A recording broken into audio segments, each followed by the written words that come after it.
All right, so first one, it says read passage from Hearth and Salamander, which opens the novel. It ends with I'm Clarice McClellan. So we're taking a look at very opening of the book where you have that first line, it was a pleasure to burn, and then moving on through those next few pages. So in relation to the opening line, which is that pleasure to burn, purpose of the next three paragraphs. Are we persuading the reader to share the sentiment, present information that makes the line unsettling, show that Montauk has decided to make the best of a bad situation, or develop a picture of a particularly repulsive character? Alex, what do you have for number one? We got a C. Any agreement, disagreement? We're nodding our head. C. You got C. Yeah. So Ben gives that thumbs up, not A. B.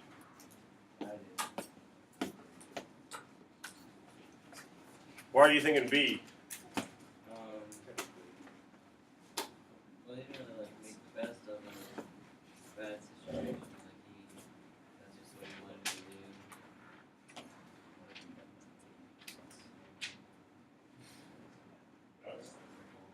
So your question to Alex would be, or Logan, or anyone else, and we're just saying, look here, question number one. If we're going with C, what is the bad situation?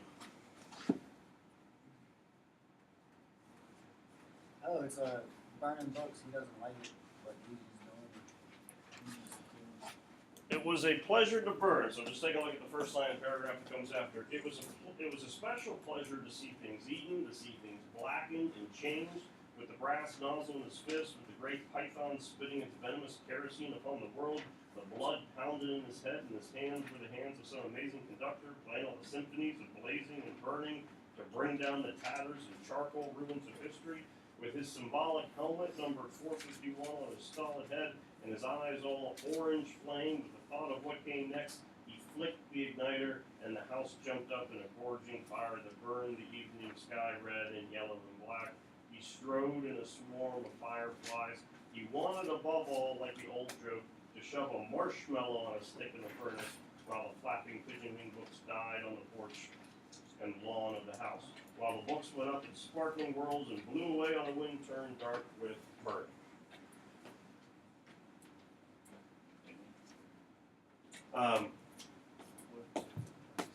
Luke, what'd you say about the bad situation? He doesn't like burning. Well, no, he does like burning. He don't.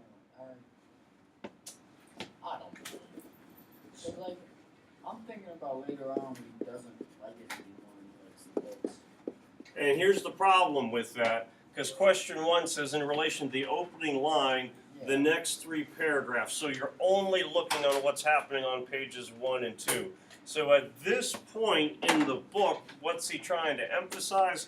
Well, the answer is going to be present information which makes the line unsettling. The answer for this one is B. It's B? It's B. Oh, I had it right. Because to burn something should be kind of unsettling. Typically, we would look at it as being a bad situation, but at this point in the book, who is the person, well, not really at this point yet, who is the person in the book that really kind of makes him think twice about what it is that he does? His wife. Not his wife. Clarice. Clarice is the one who instigates it, and he hasn't met Clarice yet at this point. Before he meets Clarice, he's perfectly happy with what his job would be. So burning stuff, books, things of that nature, he doesn't have any qualms with it whatsoever. So it presents information that makes this line up here, it was a pleasure to burn, unsettling, watching all of those things dance around, the books being burned. At the bottom of page 1, even mentions, the whole idea, the old joke to shove a marshmallow on a stick in the furnace while the books were being burned alive. Roasting s'mores over the campfire is usually something that people like, so this would be reinforcing it's something that he's enjoying doing, and Bradbury wants you, the reader, to be unsettled with it. Number 2, the first full paragraph. It was a special pleasure, and then part after that I was reading, is developed primarily through the use of metaphor, simile, hyperbole, personification. Metaphor and simile, I think we're okay with. What's hyperbole mean? It's a form of Lying. not lying, but exaggeration. And then personification, remember, is a type of metaphor where you're given human qualities, human characteristics to inanimate objects. The tricky thing with number 2 is you can make a case that a lot of these things are present in the paragraph, but which one does the paragraph really develop around? That one is going to be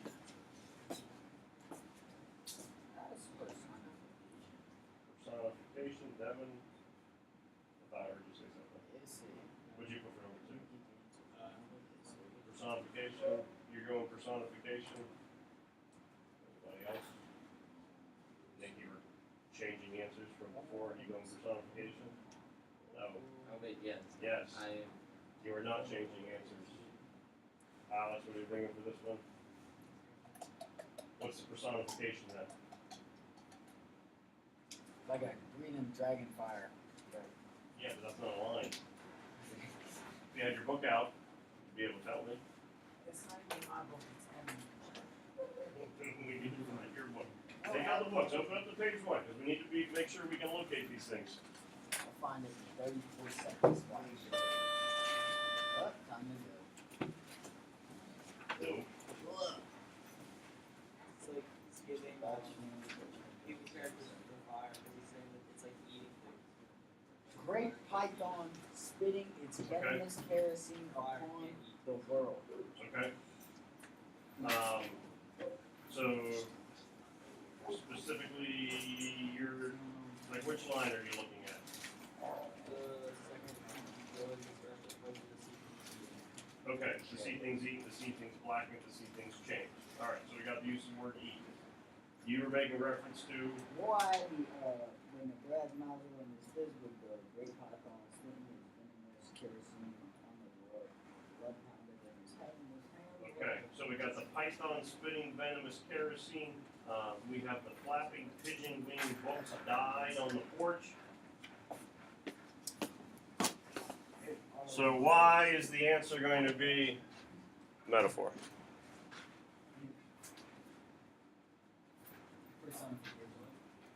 Wait, what'd you say? Metaphor. What? That's what I picked. Still, I just know that, right? Why metaphor? I don't know. Any ideas?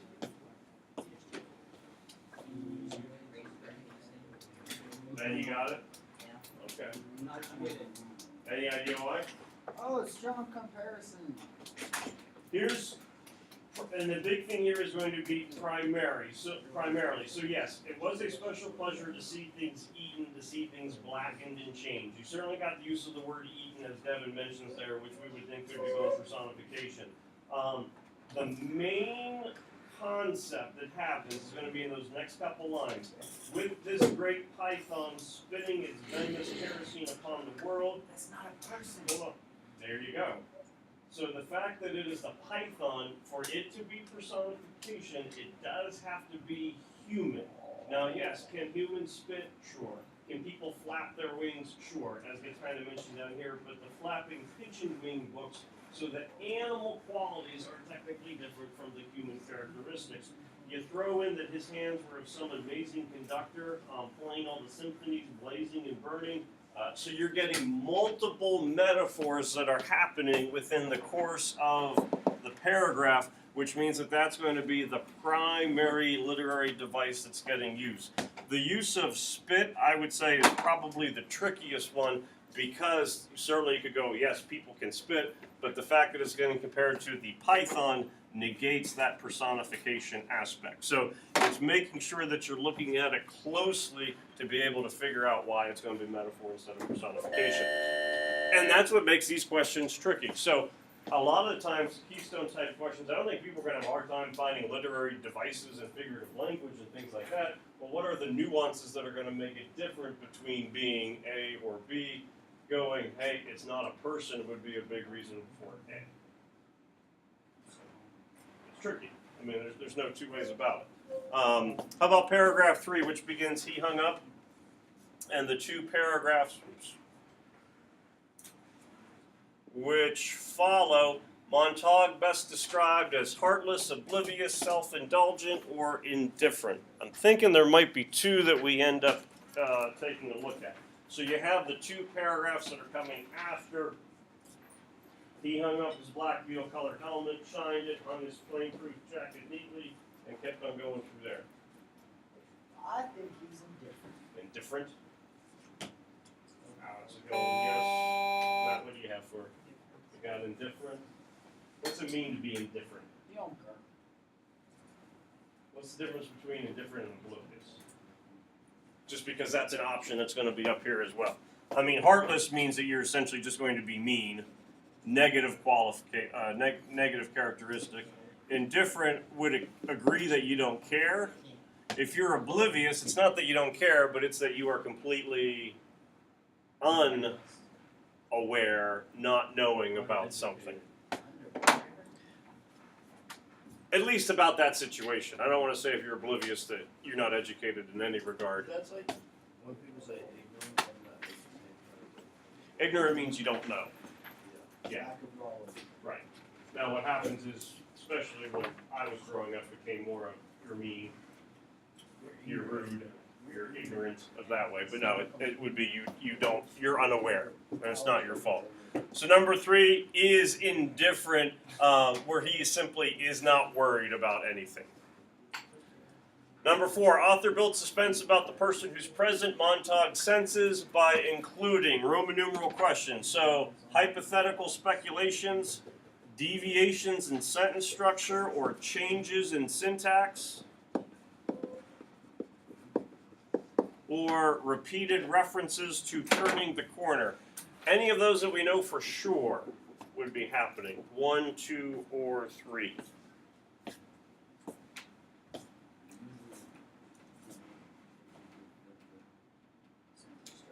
Whistling, he let the escalator waft him into the still night. He walked around the corner, thinking a little bit of nothing in particular. Before he reached the corner, however, he slowed as if a wind had sprung up from nowhere, as if someone was calling his name.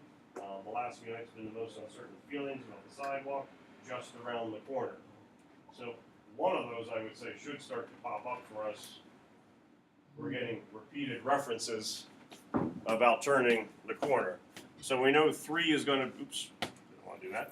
So we know that 3 is going to be an option, meaning it's either going to be C, 1 and 3, or D, 2 and 3. So are we getting deviations in sentence structure, or are we getting hypothetical?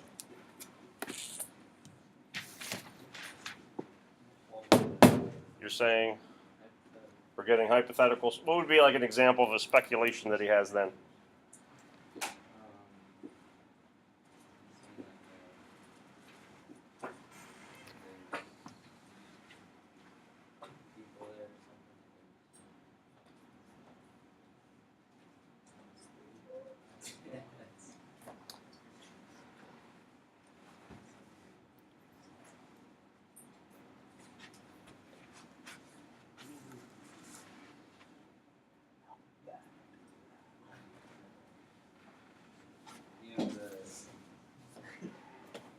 Like someone waited there as it became.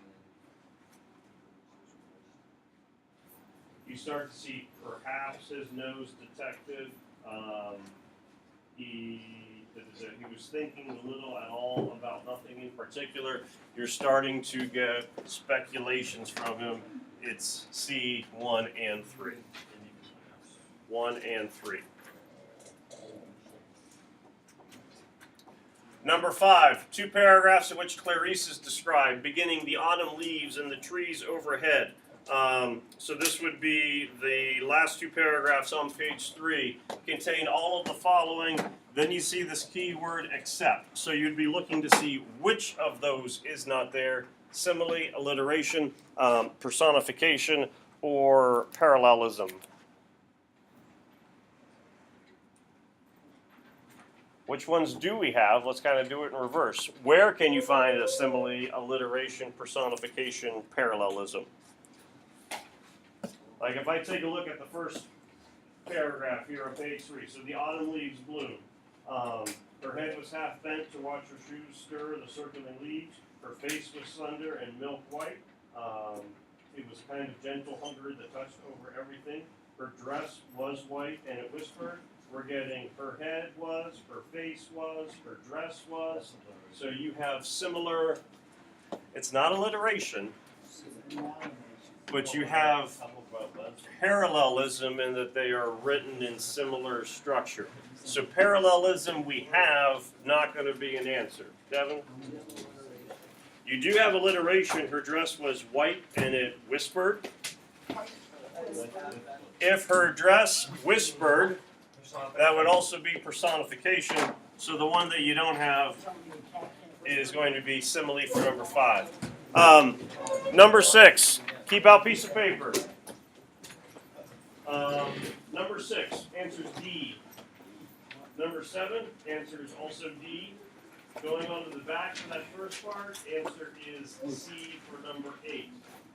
9 was C, 10 was B, 11 was C, 12 was D, 13 was D, 14 also D, 15 looked to be one that some folks were struggling with. 15 is a robot, where he mentions he doesn't have any control over his mouth. So goal for that would be like 2 out of every